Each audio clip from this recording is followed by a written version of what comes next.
Let's get into today's topic about the heightened emotions and grace and truth. I asked Zach, who is a great friend of mine that has got me addicted to this. This is a OneWheel. We talked about it last week.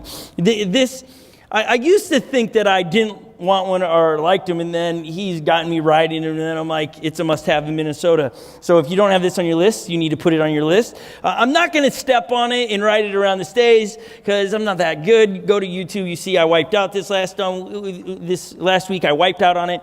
But the technology in this is amazing. I do have to admit, I am addicted to technology, okay? I just am. If it makes awesome sense, I'm like, I want one. Like, Lily got Holly a coffee mug that is an electric coffee mug, but with batteries, and it heats your coffee to whatever temperature you want all day long. And I had an apple cider in that the other day. I don't even drink hot stuff, but I wanted to try it out. And I was like, this is amazing. Well, I could sip on a hot apple cider all afternoon. It didn't get cold. There was no rush to slam it down. And all of a sudden, I want one because it's technology. I'm sure there's self-help places I need to go to about I'm addicted to technology. But this thing's sweet. When you turn it on, and you put weight on the sensors, and Zach can walk you through way better than me, but it automatically balances. It balances. You are not in charge of balancing this direction. Now, you have to balance it. You step on it, you'll see. But it balances. It calibrates like this. So the work it's perfectly balanced. The computers that are inside the wheel, inside this hub is all the technology. It brushless motors. It weighs 25 pounds. I'm just geeking out on you for a second there. But it balances. And this week I was reading about Jesus and maybe some of the struggles we have with Jesus. We can't understand how can one man be full grace in full truth. Full grace in full truth. Jesus is the balance of the both. He balances. If I had truth on this side and grace on this side, he balances. We as humans are not balanced in grace and truth. We swing very far one side typically. We're either really grace. If you're a parent, you understand this. I'm going to put this back down. So now you know what a OneWheel is. You want one. Maybe Zach will let you have a ride with it. Need helmets and all kinds of gear to wear so you don't get hurt. Okay. Grace and truth. Holly and I were talking about this. Holly is more of a truth in the parenting side, and I'm more grace. I'm like, oh, let's have a blast. Let's just make it fun. Oh, they didn't mean to. It was all innocent. She's like, no. Did you see the look they gave? They meant to do that. That was hurtful. The way they said that, I was like, no, there was a smirk. And you just have this conflict of truth and grace. That's why parenting with two is sometimes difficult, because when you have somebody that's all truth, they can't really agree with the grace because, no, they broke the rule. They need to get punished. And it's like the grace person goes, no, give them another try. Truth, we've given them 2. Give them 3. No, it's 2. They're out. And it's like all this struggle, right? And you got this tension. But you know what? That's the way it's designed in parenting, so that you don't have a one-sided child. Because if you raise a child in all grace, then there's no discipline in their life. There's no truth. You need as much balance in those areas. I know it's tough when you live with a fully grace person or fully truth person. It's tough because they don't see the way you see it.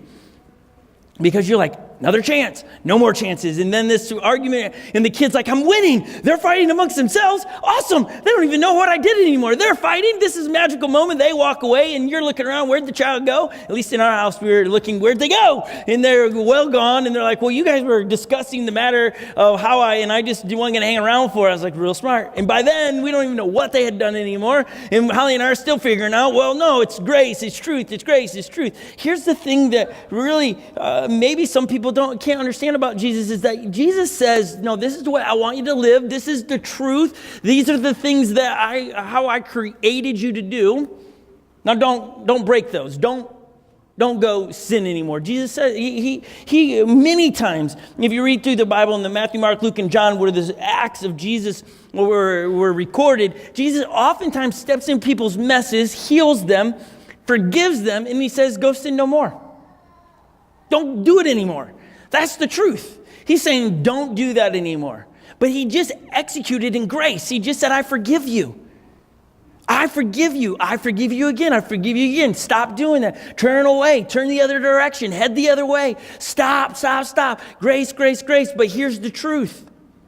And that's Jesus, and that's the things that makes it almost the wonder of Jesus for me, is that he's fully grace and fully truth. And I struggle with that. Now, I find myself, depending what child is in front of me, neither one of my kids are here, and maybe we'll edit this out in the video, but like Legend. Legend is wired a little bit more like Holly. So when Legend gets into trouble, he's our oldest, Holly has a little bit more grace for him because she can understand where he's coming from. She sees how he sees life, and so she's got a little bit more grace for him. I have a lot more truth. I go, that dude is smart enough. He shouldn't be behaving like that. He's the oldest. He knows better than that. He's a smart guy. He should. I execute in truth all of a sudden more than she does. And then there's Epic. Epic is our second. He's the most like me. The dude is like your surfer guy. Like, what's up, Dad?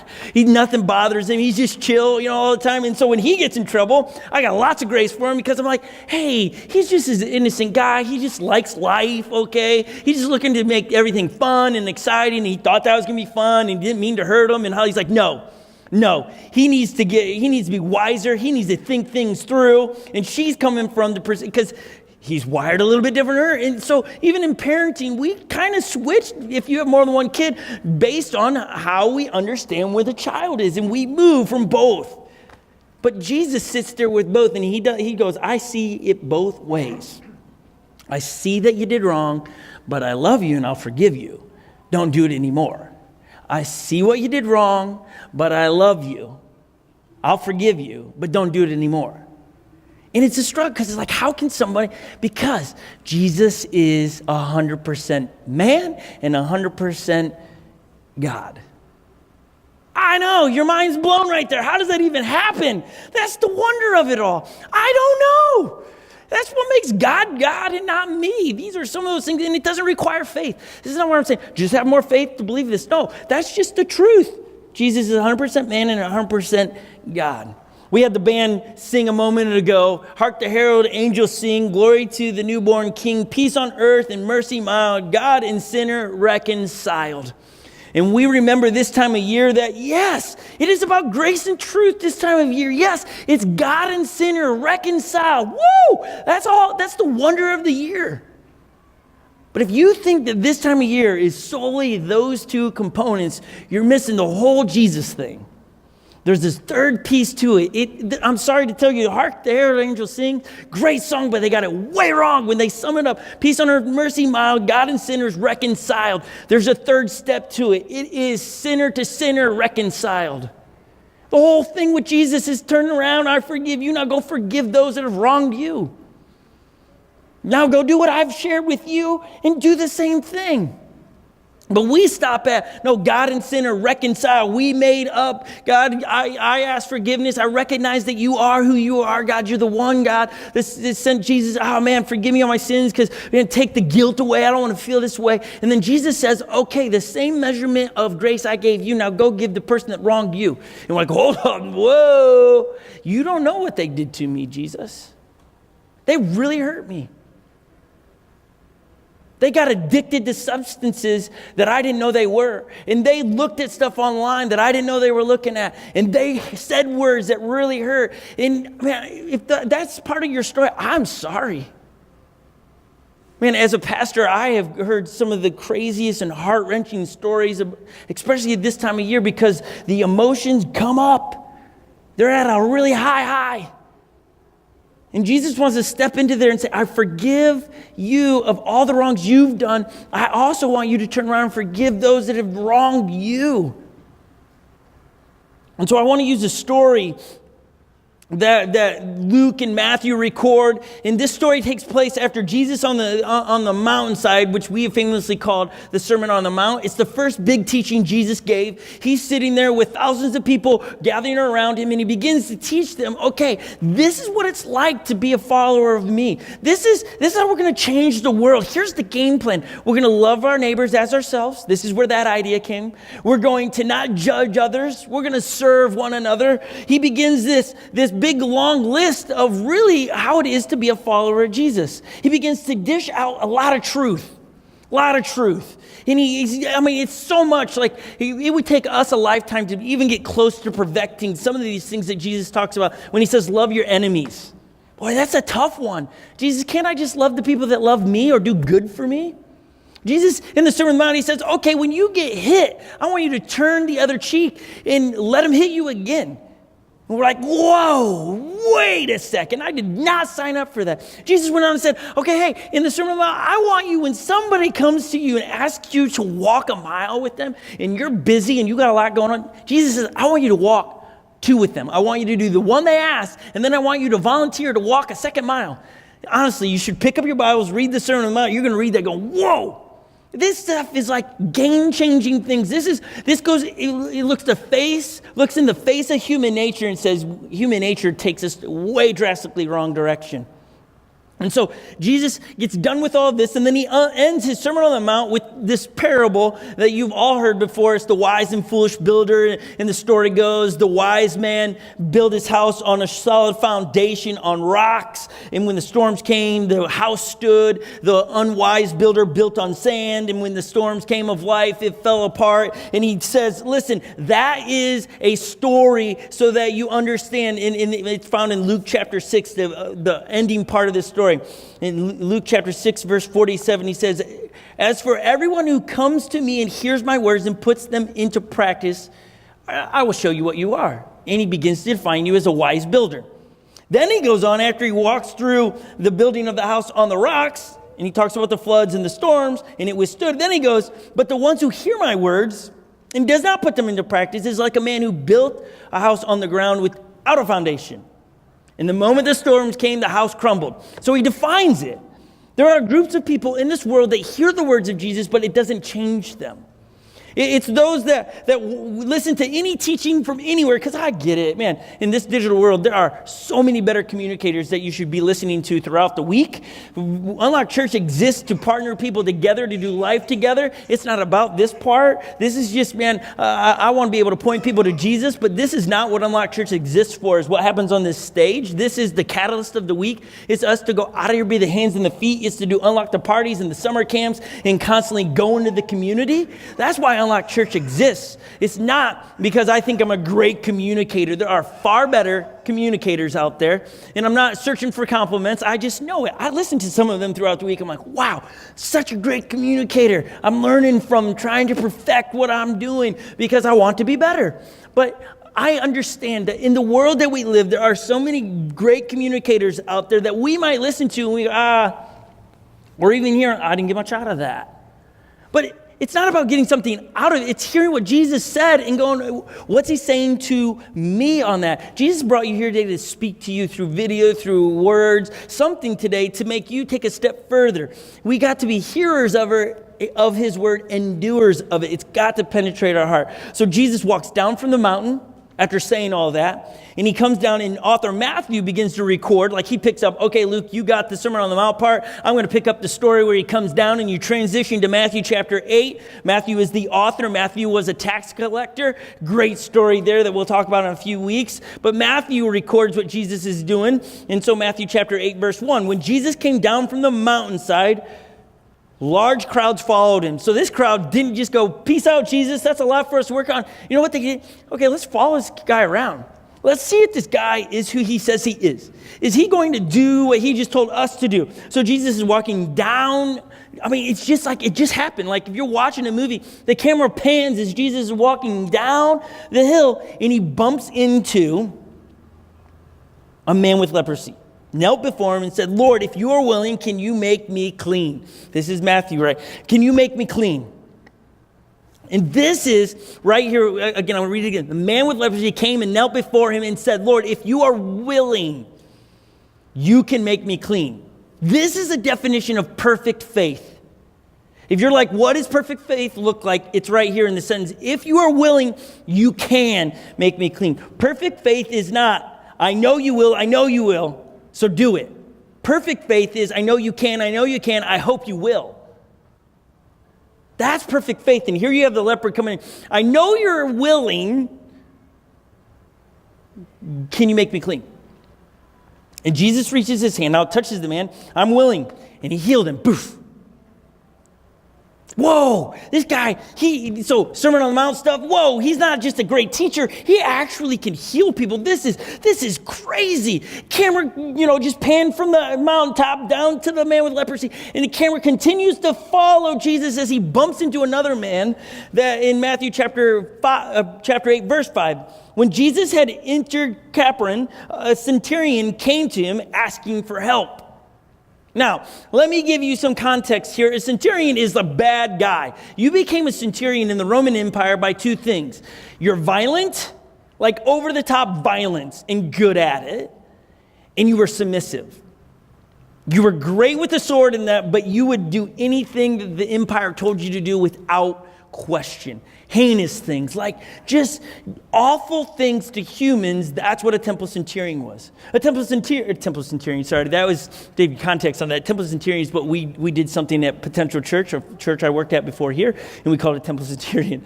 But a Roman centurion, let me correct that, a Roman centurion was a bad guy. You don't want to be around him. The Roman centurion is the guys that crucified Jesus. So the future version of Jesus was going to be nailed to a cross by a guy that's standing in front of him. And this centurion steps in front of Jesus and says, "Will you help me?" Now the crowd, what's he going to do? This man works for the empire that tried to kill Jesus. Because the Roman Empire, when Jesus was born in a manger, within a couple years, King Herod learned that there is the King of Kings. He's born. We need to find this guy, we need to hunt him down, and we need to kill him. Well, they couldn't figure it out, so they started making a decree. Every kid of this age is going to be killed. This guy works for him. So you don't think there's some history here with Jesus and this guy? Jesus is a young Jewish man in his 30s. Jewish people did not like the Roman centurions. But what they stood for, the things that they had done, the heinous things they had done. A Roman centurion could just look at you and not like you and kill you. And they wouldn't get in trouble. A Roman centurion could come banging on your house going, "I'm going to live with you for the next X amount of days, and you're going to provide all of my food. You're also going to pay me for the security I will be giving you."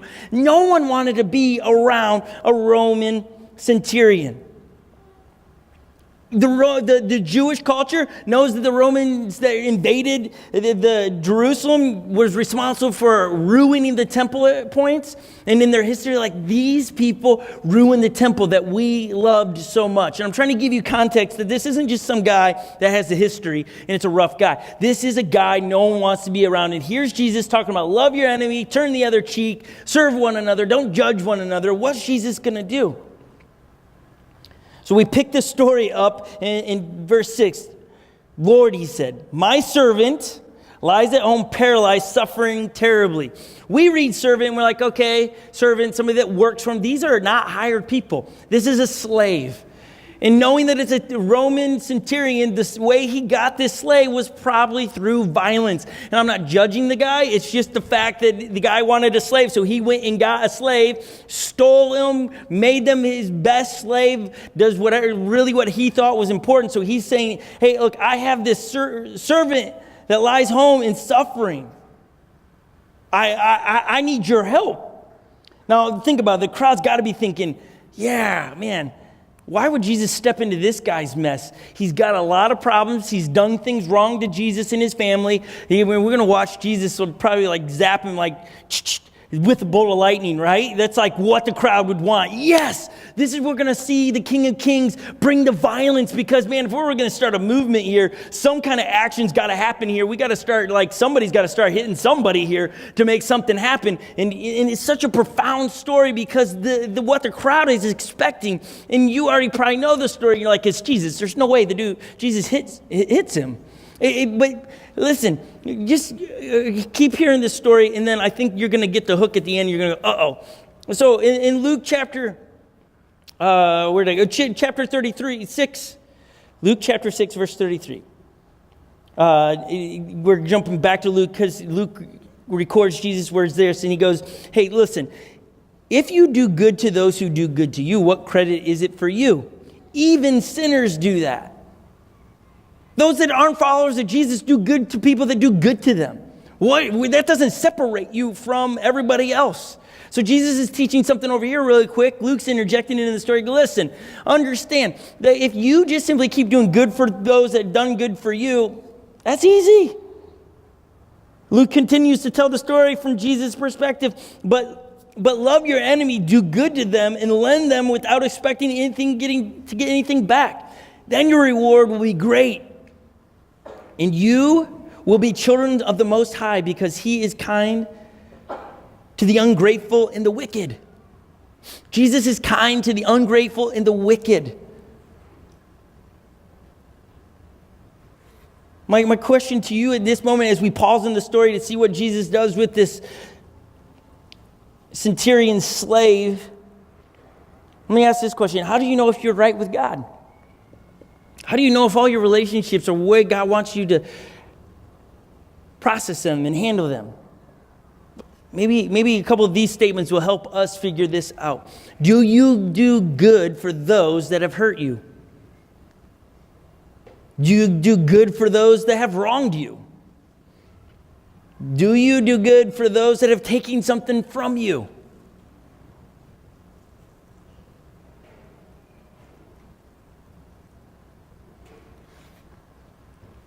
That's for you to answer. Those are some tough questions. Because when I sat there and wrote those down and I asked myself that question, you know what? If you've been following my story at all, I got the story with my dad. I haven't spoke to him since June.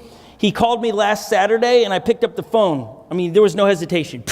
Hey, Dad, what's happening? He's like, what are you doing? I was like, get in the church trailer. We got a snowstorm coming and I don't want to get caught in it. He goes, oh, I called the wrong kid. And he hung up. Just hung up on me. Did it hurt? Absolutely. Will I forget that moment? No. Like there was hurt, there was anger. I was like, how can a dad do that? I just put myself with my kids. I would never do that to my kids. Did I want to text my dad and tell him some things? Yeah. Did I want to leave him a voicemail and tell him a couple? Yeah. I mean, I'm just telling you, my skin and Jesus were having a serious debate on what my response was going to be to this. And then we jump into this whole topic, and I didn't know all this was going to be attached. And when I asked those questions, have I been doing good for those that hurt me? And immediately I see my dad, and I'm like, how do I have to see my dad? I'm like the Christmas movie every Christmas movie is about right now. You fall out with a parent, and then there's this some magical moment where like you come together, and I'm like, what do I do? My dad won't take my phone calls. And you know what? I was like, hey, I shoot videos. And so I recorded a video about 1 million times. And then I sent it to my mom. I go, Mom, what do you think? Because I wanted some approval before I just sent it, because I didn't want it to be something. And I sent him a video, and I just said, Dad, I want you to know that I love you, that I forgive you, and whatever my family has done to you that would warrant you hanging up on me or you not wanting to speak to me, I would ask that you forgive me. And I honestly don't know what it is. Like, I'm not holding back because I said something right. It's unknown. It's like crazy a little bit. And I just sent the video to him with no response. And then I was reminded of a moment in my life where I didn't have responses to Jesus when Jesus was asking me to do some things. That oftentimes when we read stories like this, and we read the stories of Jesus being bumped in with a Roman Centurion, and we're thinking, man, I'm most like Jesus in this story. I got a lot of people that have hurt me. That's how we view ourselves in these stories. If I said, hey, who do you the most like? Even me, I'd say I'm most like Jesus in this. My dad's the Roman Centurion. He's hurt me. We've got a history. So I'm Jesus, and I'm trying to do right. And then I just felt Jesus kind of tap my shoulder and said, no, Scott, you're the Roman Centurion, because you've hurt other people before. You're not exempt from it. You're not me in the story. The story is written because we are the offender, not the offended. And as soon as we realize that we are the offender in the story, that should change the game for us, because now we need to turn around and reach out to those that have hurt us, because at some point in our lives, we said no to Jesus. There's still points in my life. Jesus taps me on the shoulder and says, Scott, you need to change this in your life. And I'm like, no, not yet. I don't want to. I'm not going to do it, Jesus. Just not going to do it. But Jesus died on a cross. What am I doing to Jesus? I'm hurting Jesus again. I become the offender in that story because I'm like, no, Jesus, I don't care if you died on a cross to that moment. I'm not changing my attitude. I'm going to stay right here. I'm going to fight for what I want and what I really want to do because this is how I want to do it. And Jesus is like, you know what? I just spoke truth into your life, Scott. I want you to change this, tap you on the shoulder. Hey, that's got to go. And I'm going to be right here. And when you decide that you've had enough of this and you ask for my forgiveness, I'm going to execute that 100% grace thing I am too. I'm going to forgive you. And then I want you to turn around and I want you to forgive those that have hurt you and wronged you because you just hurt me and I forgave you.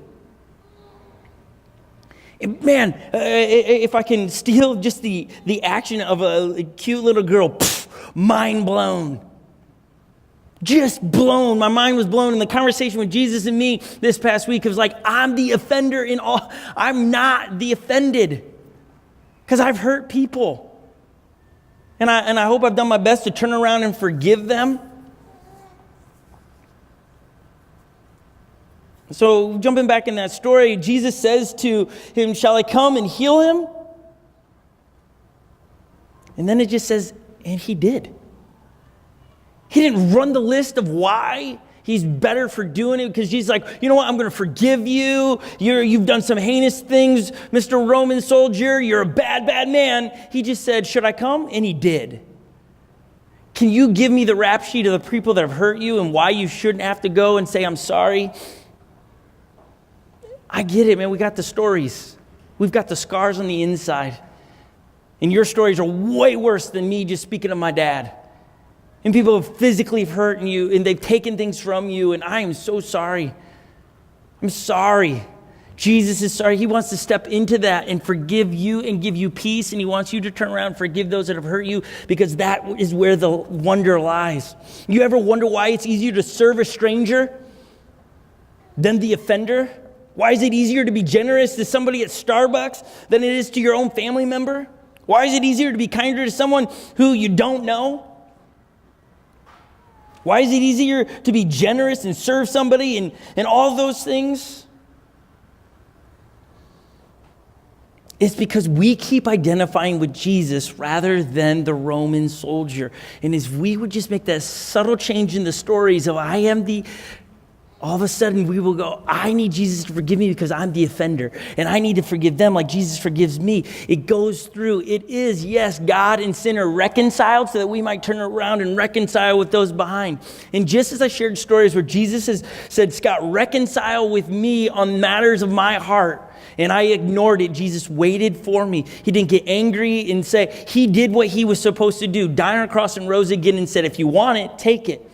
My dad has not responded, and I will remain in an attitude, I hope, of I'm not expecting my dad to do. I've done my part.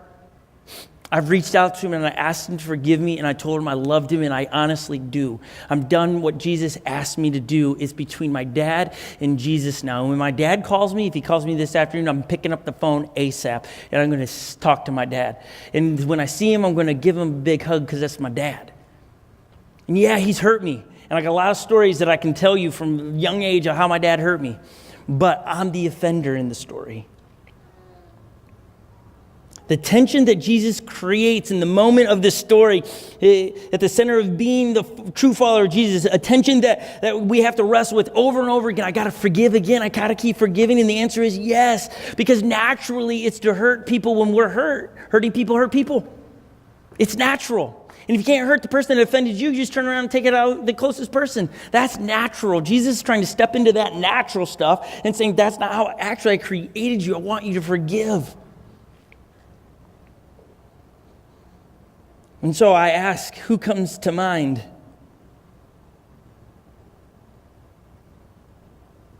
And if you still need some of that, okay, did Jesus really, I love how author Paul tries to make sense of all what I just said. He sums it up so much. I should have just read this and we'd gone home about 20 minutes ago. But it just doesn't work like that. Romans, he's writing a letter to a church in Rome. In Romans, Romans chapter 5, verse 6. At just the right time, when we were still powerless, Christ died for the ungodly. At the right time. Very rarely will anyone die for a righteous person. Though for a good person, someone might possibly dare to die. But God demonstrated his own love for us in this: while we were still sinners, while we were still the offender, Jesus died for us. He didn't do it because we said, Jesus, I need you. He said, I know you need me. You don't know it yet, but I died for you because I knew you were going to need me.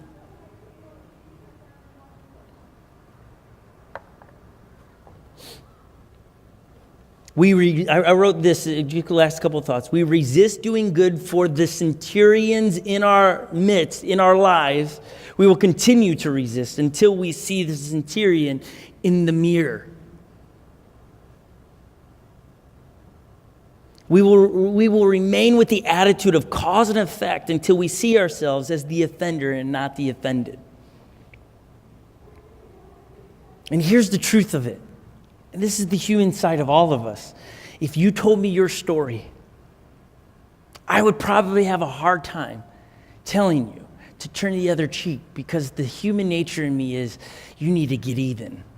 You need to make them hurt like you hurt. That's human nature. I want my dad to feel sometimes the pain I feel. But that's not turning the cheek. See, but Jesus would love us to consider the divine invitation to do for those that have taken something from you. It's a divine invitation to be like Jesus with those that have hurt you the most. And if they give you the stiff arm, that's between them and Jesus. You do what is required of you to do. And then that's between them and Jesus. 100% truth and 100% grace. I do not understand it, but I'm so glad that Jesus is. And I want to wrap up with a brand new song that just came out this week from Hillsong United. It's such a good song. It's called Good Grace. And I want to create a moment for you to process that part of that saying, what is Jesus saying to you? What are you going to do about it? Having a game plan. Because in this room, there's a handful of us that got something to do today with people that have hurt us. And it could be 20 years ago they hurt you. You haven't spoken to them forever. But what is Jesus asking you to do? And maybe you've got to involve some other people so that they know. You know what I did with the video yesterday? I sent it to all my sisters and my mom and my dad at the same time. So nothing could be interpreted other than what is in the video. And my prayer as I sent it in a text yesterday was that my dad doesn't look at it, oh, there's Scott being so holy. No way, because I know the thoughts I've had. I'm only coming back to Jesus on the topic. So as you listen to the words, maybe just close your eyes and go, okay, what am I going to do with this? Because you should not have to walk around with that hurt anymore. And when you forgive them and let it be and let Jesus talk to them, you're going to feel the wonder again and the hope.